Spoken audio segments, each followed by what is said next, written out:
The next thing I would like to talk about is some shenanigans that I've had with my Intel NUC recently, and basically what's been happening with that. Some of the things I've learned from that experience. So recently I've been having some really weird thermal issues on my Intel NUC. So I'd like to go over that real quick. So I noticed several months ago it started to get a lot warmer than normal. And I'm like, this is definitely not normal. I'm not used to it getting this warm. I could be doing something as basic as watching a video and it would feel really warm on the top. And I'm thinking that's not normal. Now, I did have this in an environment where it was about 85 degrees Fahrenheit in the room, and because there's no air conditioning there, but I kind of assumed that maybe that's why it was warmer than normal. But then I had it over here as well, which is air conditioned, and it had the same thing happen. And I'm like, it hasn't happened over the years, but it started happening recently. This is not normal. And then I also decided to monitor some of the temperatures, even right in the BIOS, because in the BIOS, the idle temperature should be pretty low, right? If it's cooling itself good and everything like that. Well, when I looked at a video I made a few years ago where I showed the BIOS on a capture card, it was about 20 degrees Celsius hotter than normal while it was idle. And the fact that that was happening tells me something is definitely up. That is not normal at all. In fact, let me touch it real quick right now. Even right now, it's just a little bit warm because I'm recording this video. But I could be watching a video and it's way warmer than it is right now. This is more resource intensive than just watching a video. And the fact that it doesn't feel very warm now suggests there was definitely something going on. I'm currently monitoring the temps right now, and I'm gonna be doing that in the foreseeable future because now I know that's an issue.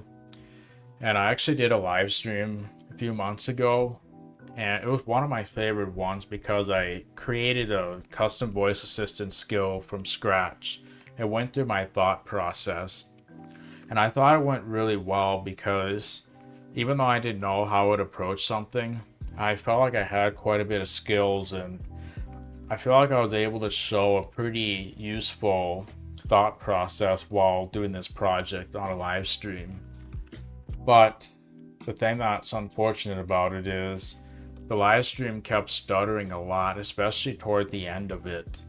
And I think it was stuttering because of these thermal issues. That's what also made me start questioning what is going on here. I could be doing live stream for several hours, no performance issues whatsoever. Why am I doing a live stream and a couple hours later I'm getting a bunch of freeze ups and stuttering video? Well, then I started to suspect that this thermal stuff is not normal. So I had a few theories about what was going on, and when I looked at the BIOS, I only saw one fan on there, and I thought perhaps there's multiple fans on the inside of the Intel NUC, and I accidentally disconnected it over the years just because I took it apart and put it back together frequently, primarily to put in a SATA SSD and take it out, because I use that as a test machine and frequently do that. That's pretty normal. And then, yeah, I did some research and there is only one fan in there, the CPU fan. That's it. So then I thought about the possibility that I've been in the BIOS quite a bit over the years, and I'm pretty sure it has a little bit of overclocking functionality. Maybe I accidentally messed with some settings and saved them, and perhaps my overclock is a little bit higher than normal. So that was another theory that I had. And then I also thought about the possibility that Windows itself could be causing some of these thermal issues, which that doesn't really make sense at the surface because none of my other computers that have Windows run into this problem. If it was a Windows problem, I'm sure those machines would have the issue as well. So that's what I thought was maybe happening, and then it didn't seem very likely. Then I updated the BIOS, so I was kind of bouncing ideas with AI and doing some research on what was happening. BIOS update was one of the things, and that made no difference either. Neither did flashing the BIOS to default settings. So if I would have changed anything that would cause this, resetting the BIOS would fix it, right? Well, it made no difference here. And then I thought about the possibility that there could be some dust buildup and maybe even some thermal compound degradation too. So this is like a really annoying problem. I want to do this video, but how can I trust it if the thermals keep going up all the time? What am I going to do? So I'm like, I want to get to the bottom of this because this has been going on for months. And I'm now realizing at this point, this is clearly not normal, whatever is happening. So it's not because there's less fans. It's not because of overclocking. So yeah, when I looked in the BIOS and I'm like, okay, the temperatures are higher here as well, even while the system's been off for a while and had a chance to cool down. So probably not a Windows issue if that happens. I also booted a Linux Mint environment to see, because obviously if it was a Windows issue, Linux Mint should maintain pretty low temperatures, especially idle. And those temperatures were a bit higher than normal too. So then I was starting to think, this is probably a physical issue. So I ended up basically messing around with different operating systems, and after doing a Linux Mint live environment, not messing with any of my operating system installs, I ended up not being able to get into Windows all of a sudden. Like, my Windows boot entry was just gone, so I have no way to get inside of Windows. So Chris Titus Tech on YouTube has a guide on his website that shows how to rebuild the Windows boot entries. So typically you'd use the bootrec command, and then when you run those commands, it should fix it, or startup repair should fix it. But there's quite a few situations where none of that actually works at all. So you might use a bcd boot command and try to manually rebuild the EFI or master boot records or whatever. And yeah, you use bcd boot, try to reconstruct everything so that it's bootable again.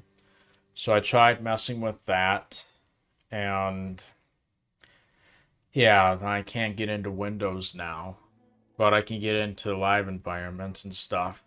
And then while I was doing this, so as you know, I have a Ventoy drive which allows me to boot ISO images, and it brings up a boot menu and I can select whatever image I want, store a bunch of them on the same device, and boot wherever I want at any given time. Ventoy is a really awesome tool for that. You probably see me use that in some past casual videos. It is pretty useful. But somehow in this process, I managed to corrupt my Ventoy drive. Probably because I was trying to repair the Windows boot. I'm not entirely certain on what happened, but I loaded the Ventoy utility and updated it, even though I have the same version 1.0.94 at the time of recording. Even though I'm updating that version to itself, it will rebuild the Ventoy if it's corrupted, and you can maintain everything without losing any data, which is quite nice as well. So I did that update and Ventoy works again, but Windows is still corrupt at this point. That was like chaos there. Everything's becoming corrupted and it feels like nothing's working, having these thermal issues. I didn't originally plan on undertaking this project because it takes so much time. I didn't know I'd be spending so much time on this. So I kind of wanted to go over this, especially if you have an Intel NUC and you start experiencing this as well. Another theory that I had, by the way, was now I'm using a SATA drive in there I never used to. And I thought maybe that would build up more heat. So I took out the SATA drive, and that doesn't make any difference with the temperatures. It would be plausible though, because we're now thinking that it's a physical issue. Perhaps this creates heat, and then now we have those problems. I do want to show you something real quick. So this SSD, not sure if you can see, but there's a lot of text that actually got wore off. And it actually got wore off because of the thermal issues I was having. Like, this was perfectly fine before I put it in the Intel NUC. I take it out a few days later, only to find this. And the craziest part is, it faces the opposite end of the spectrum, so all the heat is down here, on the opposite side of the motherboard, and this is on the top of the NUC. And not only that, but the text is facing the opposite direction of the heat. The fact that this melted off suggests that it's gotten really warm on the inside. I had it overheat to about 100 degrees Celsius a few times, but I had a screen that literally said temperature overload or something like that. Please reboot and ensure proper airflow or something like that. That's the first time I've ever had it shut down on me because of thermals. That also gave me a clue that something is clearly wrong with the thermals. I'm not crazy. And why I also mentioned that is because I put in a whole different drive that doesn't have any text melted off right now. At 100 degrees Celsius for a prolonged period of time, none of the text melted off. So that makes me wonder, how warm did it get with this thing in there? If other drives never even suffered that problem, how warm could it have possibly gotten? So that's 100 Celsius or 212 Fahrenheit. That's on the inside. That doesn't melt any text off. So what temperature does it get to when it does? Yeah, it probably got to like 120 Celsius. I wouldn't be surprised if it got really high and possibly didn't even throttle for some moments. But yeah, even when I got that over temperature condition message, I had a drive in there, none of the text melted off. And this was over temperature. I looked at the logs of my handbrake task that I was running at the time where it happened. It was running for, I think, like a couple hours before it happened, and none of the text melted off on the other drive I had in there. So clearly this thing's experienced a lot more heat than whatever else was going on. Yeah, this literally faces the opposite end of the spectrum. So the Intel heat goes out right here, and the fan is facing the opposite direction of this, right? This is the fan, and this is the top of the drive. This is how they're facing in the NUC, top, bottom. How is it that even though this is facing the opposite side of the fan and the bottoms are facing each other rather than the direct heat, which this would happen if the heat was facing each other, how is it that this text melted off despite all that? It must have got pretty warm if that's the case. So to quickly come back to the boot issue, I ended up turning off UEFI boot in the BIOS, restarted it, went back into the BIOS and turned it back on. Suddenly I was able to get back into Windows. So actually I have a Debian install as well, and that's been gone like forever. I even tried to repair Grub, which I'm going to show how to do later in this casual video, and I couldn't get Grub back. I got a Grub menu, but not Debian. I couldn't get Debian on there, even with the proper repair steps. So as far as I'm concerned, I can't access Debian anymore because of that. Well, I toggle UEFI on and off. Suddenly my old Debian came back up and I was able to get back in, which I never thought was going to happen. So I was able to get back in by toggling UEFI on and off. How crazy is that? It's like it re-established something when I turned it on and off, and it was able to repropagate the entries. Anyway, to get back to the heat issues, I ended up deciding there probably is some dust on the inside, since we think it might be a physical issue at this point. So I took the Intel NUC apart. I'll put a video in the description showing how to do that, by the way. I think it's the exact same model that I have. I was a little hesitant to take it apart at first, but I became more comfortable with it after watching the video. So I take it apart. That's the motherboard. It's unmounted from the actual system. It's just kind of sitting in there. And the actual fan is on the opposite side of what we typically see. So right there, I've taken the motherboard out of the NUC and set it on some surface. So now I'm taking the fan apart and trying to fix stuff with it. So there was quite a bit of dust in it. Whenever I saw dust, I blew it out. And then I took that fan off. And I was able to see quite a bit of dust on the exhaust. So air hasn't been able to pass through that very easily. I didn't take any pictures with the fan off, primarily because it was really cold. I was outside while doing this too, mainly because of the dust.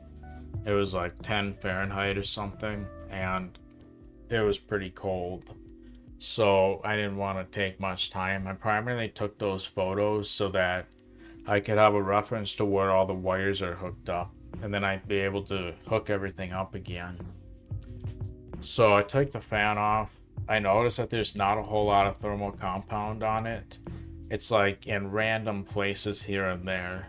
So I wipe it off with rubbing alcohol, reapply the thermal compound, and basically put it back together. During that process, I lost a screw for the CPU heatsink mount where the thermal compound would come in contact with the heatsink. I lost a screw for that, and I didn't have a spare screw, but I discovered that the SATA SSD cage holder uses the same kind of screw, so I just stole one of those, and I was able to get it back on. It works again because I'm literally recording from it right now. And the thermals are probably about, let me see if I could show it to you like real quick. The thermals are maybe about 80 degrees or something like that. It did get to 100 at a couple points, but that was just for a split second, and I'm not really concerned about it, to be quite frank. So I'm not really worrying about that, given that it just happened for a split second. Whereas before, it would get to 100 and stay there for possibly minutes at a time. And I felt the top, it was uncomfortable to touch. You could cook a pizza on it. So yeah, now it's hovering in the 80, maybe 85 while I'm recording this. And I guess, yeah, so I ended up, since I had a spare SATA drive at the time, I decided to do a clean install of Windows and see if it suffered the same problem as my main installation of Windows. And I discovered that it was about 20 degrees cooler on a new install of Windows. By the way, when I did the thermal compound stuff, I was still having the heat issues on Windows 10. So yeah, but then on a new install, I wasn't having any of those issues at all. And then I also discovered in OBS, the codec that I was using was also producing a lot more heat than normal. Like, I literally selected a different codec, and then it was about 20 degrees cooler, just like that. So then I did that on my old install. Still went to 100 Celsius quite a lot.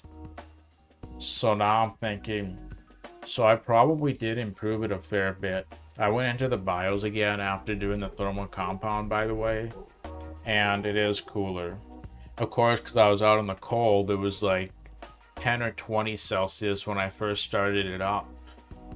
And so it took a little while for it to heat up, but once it did, the temperatures were about much closer to where it was years ago while idle in the BIOS. So that was kind of reassuring.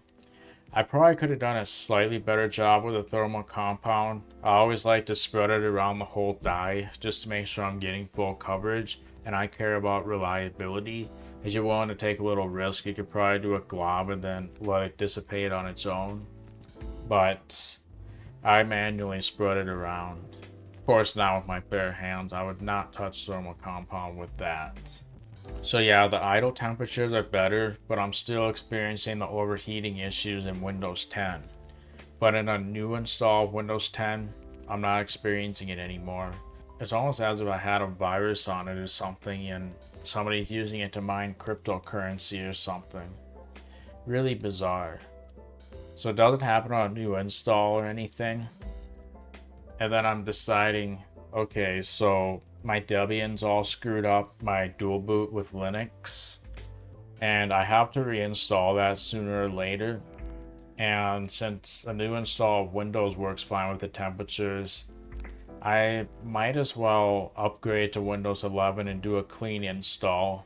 This is as good of an excuse as any, because then I might get more normal temperatures. So yeah, now as you can guess, my Intel NUC does in fact have Windows 11 on it, as you can see. This is a brand new install. I did everything from scratch, had to load everything on there again, which was a bit of a pain, but the temperatures are very improved now. When I touch the top of it now, it's a lot cooler than even when I'm just watching a video. So that definitely makes me feel a lot better.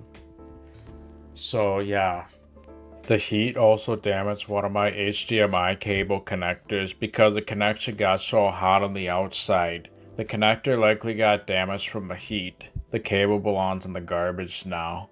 I also kind of glossed over some of my thought process during this too. I decided that if I wouldn't be able to fix it, one thing I could do, well, I have a couple options actually.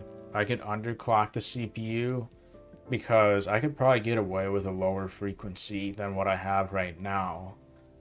Or I could ramp up the fan speeds and make it cool a little bit more efficiently, which I think would happen if I ramp up the speed. I'm not really sure. Yeah, because if you look at my task manager right now, oh wow, that's actually at a lower speed than I thought. A lot of times this speed is hovering at like 3.8 gigahertz or even close to 4. And I have not overclocked the system or anything like that, so that's really bizarre. Why would that happen? Well, apparently Intel has a turbo mode, and that allows it to go beyond the base frequency of the CPU. As you can imagine, that will result in a lot more heat. That setting is actually turned on by default. So if you ever look at the task manager like we just did here, and the speed is higher than the base speed, probably because you have that turbo technology, which is technically an overclock by definition. But it's an overclock according to the manufacturer. I'm sure that if it caused major problems, they wouldn't include that, much less disable it or have it enabled by default. They wouldn't just go and do that. If the heat is still a problem, I have an option to dial that down. And I've also thought about, most of the time, I'm probably doing an overkill speed for what I need most of the time. So if I want to also prolong the life of my processor and everything else, it just makes so much sense to basically turn off that turbo technology. Maybe not even underclock it, just turn off the turbo, get rid of the stock overclock that it comes with. But yeah, after reinstalling Windows, the thermals are a lot better, hovering at around 85 on average, it looks like. So yeah, I now have Windows 11 on this. It's kind of at a point where I think it's mostly stable. I will mention that when I put Windows 11 on there, I was experiencing some occasional issues, like with auto hotkey, for example. It kind of glitched out in Windows 11 compared to Windows 10. But I discovered there's a newer version of auto hotkey, and that fixes all the problems. So yeah, so far I'd say it's been an okay experience. I think it's okay to install Windows 11 at this point because it has had a bit of time to mature. Then it won't be long before Windows 12 comes out and then this problem happens all over again. So yeah, those are some issues that I had, and I just kind of wanted to share what happened. After this video, I think I'm going to turn off that turbo boost. I just want to make sure that performance is stable for this video, but in future videos I'm going to test it at the base frequency. It should work fine, but I don't really want to risk it on this video because there's going to be some, in my opinion, good stuff happening later, and I don't want potential slower performance to ruin that. So I'm constantly monitoring the temps. Also, there was a video I made a few years ago, well, maybe like 2 years ago, where I recorded it, then 3 hours later I discovered the video was freezing up, even though the OBS preview looked perfectly fine. And I believe that was happening because of thermal issues as well. So I would often open an Explorer window and see how quickly all the files were loading and populating, as well as the thumbnails and stuff. So I discovered normally it's pretty quick, but when I was having those issues, it was taking forever. So that was like a quick little test for me to see if it's recording reliably or not. But now I think it's all because of thermal issues. So rather than doing that test every once in a while, I'm just constantly monitoring the temps while I'm recording, at least until I can start trusting it. And as long as the temps are generally good, I don't think I should have to worry about those slowdowns, because it probably was thermals that were causing it to begin with. So yeah, just wanted to give some insights on that. So that's some thermal issues I've had and how I solved it.